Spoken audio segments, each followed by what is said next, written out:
Bismillahirrahmanirrahim. Sebelum kita membaca, mari kita niat dalam hati, niat mengaji. Mudah-mudahan bermanfaat, mudah-mudahan membawa barokah menjadi ilmu, sehingga menjadi keselamatan kita dunia akhirat ya. Amin amin ya rabbal alamin. Bismillahirrahmanirrahim. Faslun utawi iki iku fasol. An najasatu utawi piro-piro najis iku salah satun ono telu. Artinya ada 3 macam gitu ya. Yang pertama yaitu mughalladhatun, ada namanya najis mughalladhah.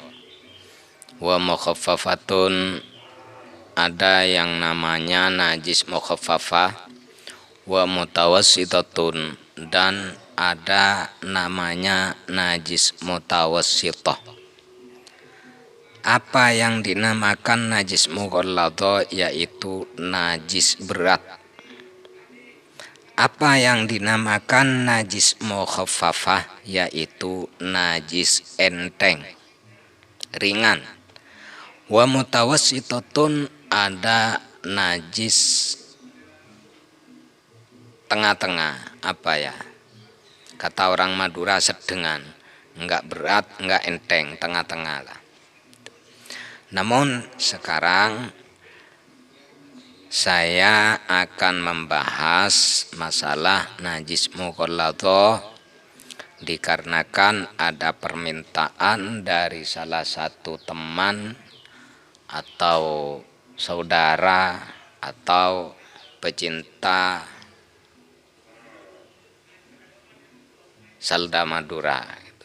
Jadi saya akan membahas masalah najis mughalladhah. Yang dinamakan najis mughalladhah yaitu najis berat ya. Najis apa yang termasuk najis berat itu? Yaitu adalah najasatul kalbi wal khinziri, najisnya anjing dan babi. Wa far'i ahadihima, dan anak dari anjing sama babi itu termasuk najis mughalladhah, termasuk najis yang berat itu. Ay ma'al akhari tab'an lahuma aw ma'a ghairihi min hayawanin tahirin. Seumpamanya anjing kawin sama kucing, itu anaknya itu tetap najis mughalladhah. Babi kawin sama wedhus seumpamanya, kambing, ya anaknya itu tetap najisnya itu najis mughalladhah, najis berat. Nah sekarang yang dipertanyakan, yang diminta oleh teman itu, najisnya itu bagaimana, kapan waktu najisnya, untuk apa, jempok, jarine wong Jawa, jempok itu waktu kapan. Nah, itu maksudnya apa ya, menyentuh. Nah, menyentuhnya itu bisa najis apa enggak? Ya kalau basah, kalau enggak. Makanya di sini saya terangkan najis mughalladhah itu najis yang berat. Terus apa najis yang berat itu? Najisnya al-kalab wal khinsir, pate ben celeng kata orang Madura. Najisnya anjing sama babi. Terus kita bisa najis itu bagaimana? Nah ini saya terangkan ya. Aima tanjusu minat tohiroti, artinya barang bisa najis kalau menyentuh atau kalau nyeding. Apa istilah nyeding itu? Kalau menyentuh, nah, artinya salah satunya itu saling menyentuh, barang suci menyentuh najis mughalladah itu, maka itu menjadi mutanajis, artinya menjadi najis. Barang yang suci itu kalau menyentuh, berhubungan atau menyeting katanya orang Madura, sama babi sama anjing itu najis. Barang suci menyentuh anjing, menyentuh babi itu najis. Tapi najisnya itu katanya ya kalau basah, kalau kering bagaimana gitu. Di sini diterangkan, ini kitabnya saya baca, kitab kecil-kecil ya, kitab syarah Kasyifatus Saja, syarahnya kitab Safinatun Najah. Barang suci bisa najis kalau menyentuh anjing atau babi itu bili'a biha kalawan ileri mughalladah. Lamun kalau menyentuh apa? Jahil, iler yang keluar dari sini. Au bauliha atau kencingnya. Au arkiha atau menyentuh keringatnya. Keringatnya kan basah. Au bimulaqati ajza'i badaniha atau bertemu atau menyentuh beberapa bagian badannya anjing dan babi itu. Ma'atawassuti rutubatin, serta lantaran telas min ahadil janibaini saking salah suwijine sisih luru. Artinya salah satu keduanya itu ada yang basah, itu baru menjadi najis. Paham ya? Seumpamanya ya, saya suci, terus menyentuh anjing atau babi. Itu kalau di sini keterangan itu yang bisa menjadi najis ma'atawassuti rutubatin, kalau kita ini basah atau saya kering tapi anjingnya itu basah. Tidak basah, cuma menyiting ceileh. Jahilnya terus uyunya terus keringatnya, baru itu bisa najis. Nah, kalau mengambil kesimpulan di sini, kalau sama-sama kering itu berarti tidak menjadi najis selama tidak menyentuh barang yang basah dari anjing itu. Ya kalau bulunya apanya kalau basah ya itu bisa menjadi mutanajis. Tapi kalau sama-sama kering maka tidak menjadi mutanajis. Sudah paham ya?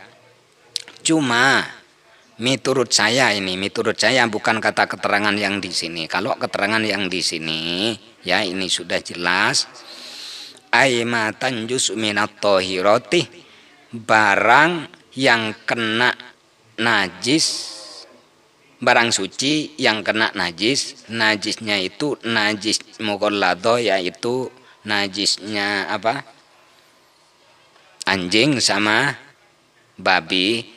Yang bisa najis itu kalau menyentuh ilere, uyuni, terus keringete, atau menyentuh salah satu anggota badannya ma'atawassuti rutubatin, dengan keadaan salah satunya itu basah min ahadil janibain, salah satunya itu basah, itu baru menjadi najis. Cuma menurut saya pribadi begini teman ya, saya suci, amit-amit tai itu najis apa enggak?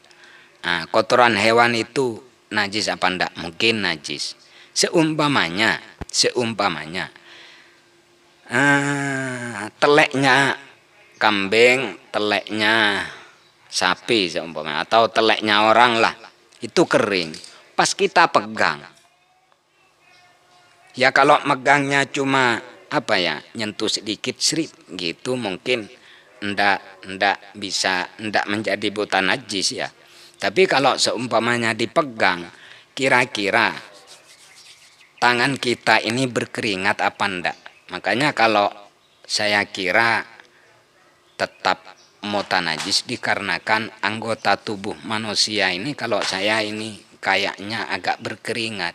Jadi kalau saya pribadi, walaupun kayak kelihatannya ini kering dan babinya itu kering, kalau saya pribadi tetap tidak berani menyentuh dikarenakan manusia ini tetap berkeringat. Ini saya berkeringat kok, kayaknya berkeringat. Apalagi sampai nyentuh lama, ngelus-ngelus, mungkin saja kalau menurut saya tetap bisa mutanajis. Namun kalau keterangan di kitab ini, bisa mutanajis, bisa menjadi najis, menyentuh salah satu anggota dari anjing sama babi itu, ma'atawassuti rutubatin, memang kalau ma'atawassuti rutubatin min ahadil janibin, salah satunya itu ada yang basah. Kalau tidak basah sama-sama kering berarti tidak menjadi mutanajis. Itu yang keterangan dalam kitab. Makanya kadang-kadang begini teman ya, kok saya nggak tahu, saya sama guru dulu diterangkan cuma kalau anjing najis, itu kan cuma dalam fikih yang bukan syarahnya itu. Jadi untuk mengajar itu kadang-kadang karena yang diajar itu memang anak-anak kelas 1, 2 atau 3, 4 ibtidah, ya tidak diterangkan sedetail gitu loh. Yang penting yang diterangkan cuma anjing najis, jangan disentuh ya. Kalau ada anjing, ada babi itu jangan disentuh, itu najis. Paling cuma gitu. Saya pun kalau ngajar anak-anak otaknya yang belum sampai itu, ya ndak serumit itu, cuma dikasih tahu kalau anjing itu najis, babi najis. Kalau ada anjing sama babi jangan disentuh, itu sudah cukup. Jadi tidak menerangkan yang lebih panjang lagi gitu. Jadi seumpamanya ada perbedaan, yang satunya najis, ndak najis, ya tetap najis lah. Tapi najisnya kalau menurut keterangan kitab, karena mungkin kita sudah agak dewasa, matanjusu minat tohiroti bili abiha au bauliha au arkiha au bimulaqati ajza ibadaniha ma'atawassuti rutubatin min ahadil janibain. Barang suci menyentuh babi atau anjing itu bisa najis kalau salah satunya itu basah. Nah, kalau menyentuh ilernya, bili abai ilere itu ya, ilere au bauliha uyuni au arkiha atau keringat. Oke teman, kiranya cukup sampai di sini. Mungkin penjelasan ini sudah cukup ya, bisa memahami. Dan kalau tidak bisa memahami, nah silahkan komentar di kolom komentar kami. Dan cara mensucikannya bagaimana? Insya Allah saya lanjut untuk video selanjutnya, cara mensucikan najis mughalladhah. Insya Allah di video selanjutnya, dan insya Allah selanjutnya saya akan mengaji fikih ya. Insya Allah saya mengaji fikih, mengaji kitab Safinatun Najah. Biasanya itu kajiannya orang-orang sepuh dulu, orang tua saya, guru-guru saya ngajinya yang banyak Safinatun Najah ya.